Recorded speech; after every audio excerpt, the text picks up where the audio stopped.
ओम शांति।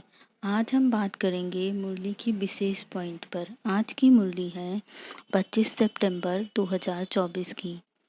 तो वैसे तो मुरली में बहुत सारी पॉइंट्स रहती हैं, लेकिन उनमें से कुछ 5 पॉइंट्स मैं लेकर के आपके सामने प्रस्तुत हूँ।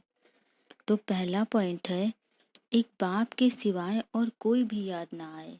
मतलब हम पूरे दिन के काम काज में इतने ज़्यादा व्यस्त हो जाते हैं कि हम भगवान को याद करना ही भूल जाते हैं, परमात्मा को याद करना ही भूल जाते हैं। और सुबह तो हम मेडिटेशन कर लेते हैं तो उस टाइम हमें याद रहता है, लेकिन जैसे जैसे पूरा दिन बीतता जाता है हम काम काज में व्यस्त होते जाते हैं और हम परमात्मा को भूल जाते हैं। लेकिन बाबा हमें बार बार याद दिलाते हैं कि अगर हम बाबा को याद करेंगे तो हमारे सारे कार्य सहज सफल हो जाएंगे, हमें हमारे हर कार्य में सफलता मिलेगी। तो हमें कोशिश करनी है कि पूरे दिन हम बाबा को याद रखें, परमात्मा को याद रखें। दूसरा पॉइंट है, पवित्रता, सुख और शांति इसमें फुल बनो तो खुशी रहेगी। अर्थात जब हम पवित्रता को धारण करेंगे तो हमें सुख शांति वैसे ही मिलेगी, और जितना हम पवित्रता सुख शांति को धारण करेंगे हम बहुत खुश रहेंगे। हमें खुश रहने के लिए और रास्ते ढूंढने की ज़रूरत नहीं पड़ेगी।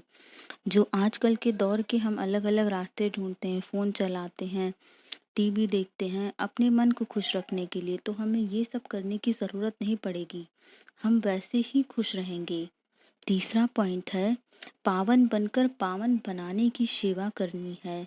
मतलब जब हम पावन बनेंगे तभी हम दूसरों को पावन बनाएंगे। बाबा कहते हैं कि बच्चे, तुम्हारा ये उत्तरदायित्व है, तुम मेरे बच्चे हो, तो इस संसार को पावन बनाने का काम तुम्हारा है। लेकिन जब हम स्वयं पावन बनेंगे तभी हम दूसरों को पावन बना पाएंगे।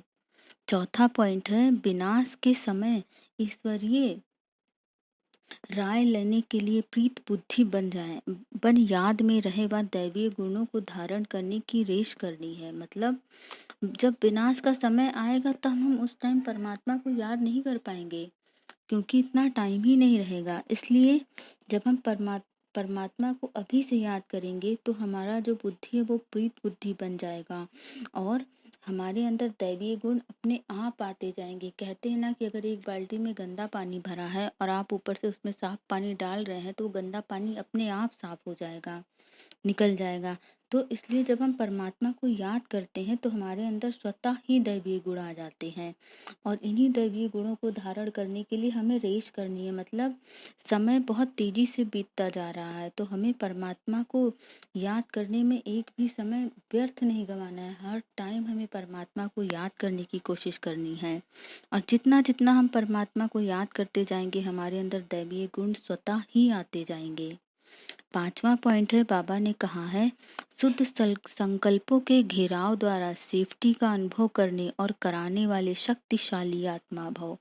मतलब जब हमारे संकल्प शुद्ध रहते हैं, जब हम अच्छा सोचते हैं, तो हमारे चारों तरफ एक सुरक्षा कवच अपने आप बन जाता है, और उसी सेफ्टी को हमें अनुभव करना है और दूसरों को भी अनुभव कराना है।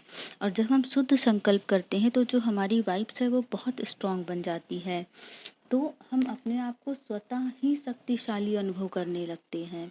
तो ये थे आज के मुरली के मुख्य 5 पॉइंट्स। ठीक है, और आपको भी इन्हें बार बार रिवाइज करना है। इनको रिवाइज करने से आपकी बुद्धि बहुत क्लियर रहेगी, आपको जीवन के हर क्षेत्र में सफलता मिलेगी और मन चाहे सफलता मिलेगी। क्योंकि जब हम बार बार मुरली की पॉइंट्स को रिवाइज करते हैं तो हमारा मन शांत रहता है, बुद्धि क्लियर रहती है, हम जिस भी चीज़ पर फोकस करना चाहें वो चीज़ें तुरंत फोकस होती हैं। ओम शांति।